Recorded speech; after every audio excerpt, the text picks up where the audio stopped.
Welcome back to the Cosmodo channel, everyone. I'm Cosmo, and today I'm going to be unboxing something very special.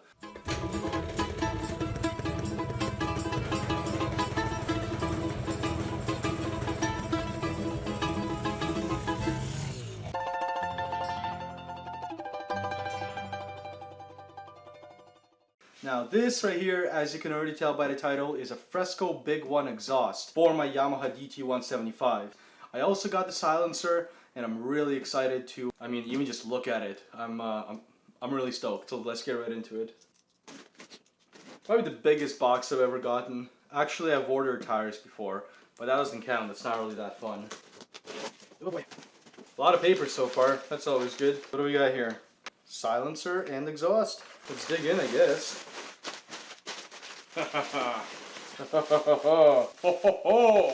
I'm really pumped for this. Whew. Some extra pieces there. Oh my lord. Come on. Oh, it's stuck in a hanger.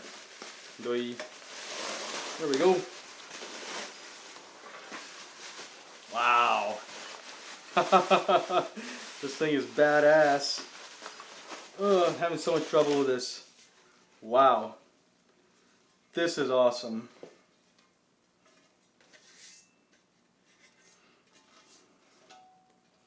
Just gonna inspect it for damage.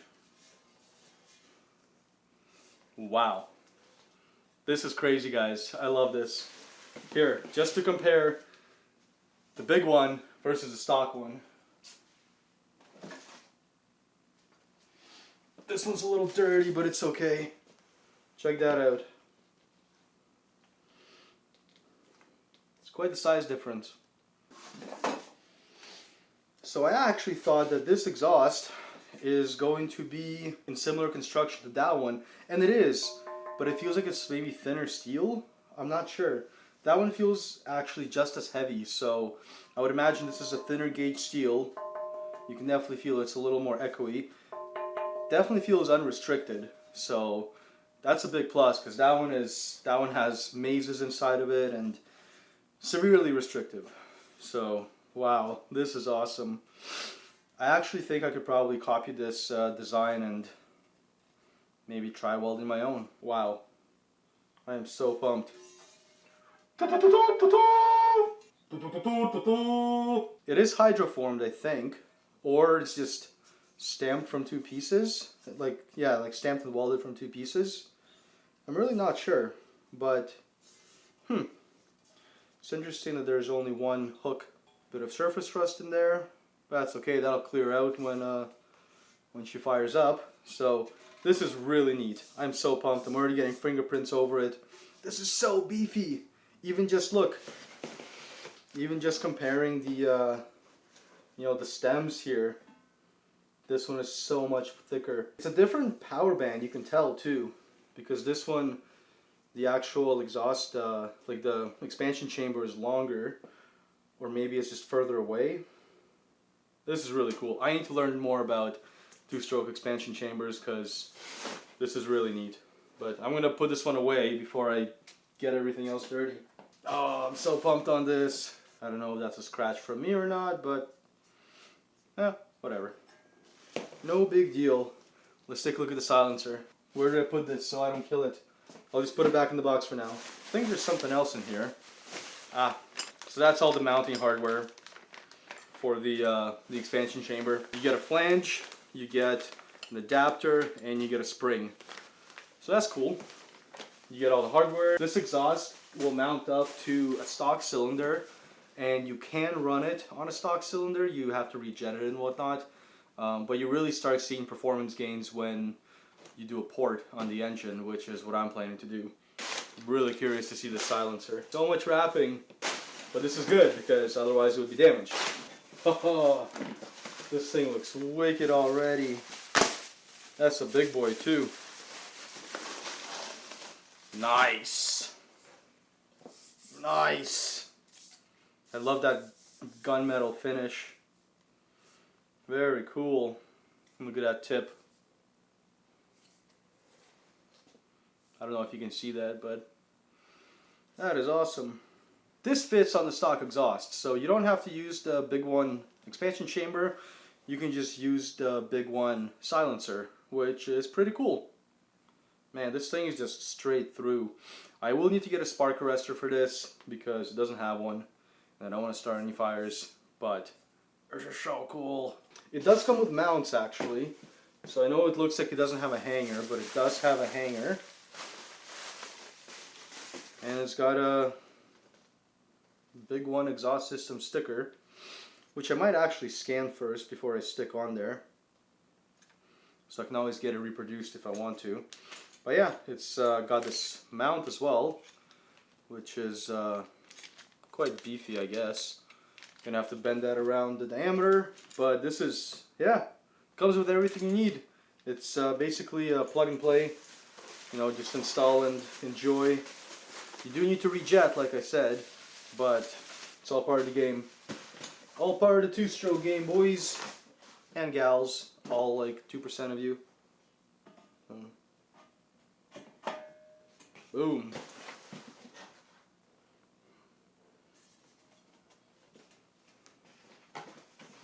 Something's gonna break. I just know something's gonna break. But she's a long one. Shouldn't be doing that. I'm just trying to get the dust off of it. I do wish the quality of the silencer was a little bit better. You know, just like small details, like for example, this this metal strip around the tip is kind of crooked. Not a huge deal, it's just aesthetics. It's also, you know, one edge is kind of rounded off and the other side is squared and sharp. So that's, you know, could have been done a little better, but it's no big deal. I'm still really happy. This is literally the only aftermarket exhaust that you can get from Europe. It's made in Italy, UK distributor, but it's the only one that you can get from Europe for the DT175, DT175MX, ranging from years 1978 to 1981, I believe. There are people who make exhausts in Colombia, and I'm actually planning to get one from there. I just, you know, I'm kind of tied up in this right now, so I don't want to be buying too many expensive parts and then keeping all my money tied up. So this will do for now. I'm really pumped. I'm kind of tempted to just run the silencer on one of my bikes for the time being, because the silencer on the DT175 is actually the most restrictive component of the exhaust as far as I understand, and it'd be nice to see what the difference is. I probably would need to rejet as well. I'm not sure how restrictive it is. This thing is awesome. It's got like a satin finish almost, so this is gonna be fun when it gets dirty. I'm still so impressed by this. This is so awesome. So cool. It's gonna be a ripper. There are videos of this exhaust being used by other people. I know of one specific. I'm gonna link his video in the description below. He's actually on the Yamaha forums that I frequent as well. So yeah, I can't wait to try this on. I am hoping to do this on the ported engine, which will be crazy. With a bigger carburetor, it's just gonna be nuts. But judging by the shape of this thing, it looks like, you know, a more high performance two-stroke exhaust chamber, and I'm definitely expecting some improvements even just on the stock setup. Still contemplating whether I want to run it on the stock setup, but we'll see. We'll see how eager I get. I kind of want to mock it up to the side of my red DT, so I'm going to move the camera and show you guys the size comparison again, but on the bike. So as you guys can see, the size and shape difference is phenomenal. This is a much thicker exhaust in the header area. This is a more tame exhaust, meant to bring out more low-end torque from the bike. This is supposed to bring out kind of the top-end, higher RPM horsepower, and I'm really excited for that. I'm really looking forward to giving this bike a little more oomph. I don't even think it needs it. I'm just kind of going all out and building my dream DT, and that's just how it's gonna go. I still got to get the engine ported. I have to do a bunch of other things, but this is gonna motivate me. This is absolutely awesome. I love two-stroke exhausts with a passion, and I really need to dedicate more time to learning about them and about their design. I just think they're really fascinating, and it'd be cool to learn how to design my own. So with that said, I hope you guys enjoy this unboxing video. I don't do too many of these, so if it was trash, let me know in the comments below. If you want to know more info about this exhaust, you can also hit me in the comments below. I'm just excited to put it on and make a video of it actually on the bike. So, for now, thank you very much for watching, guys, and I'll catch you in the next video. Bye.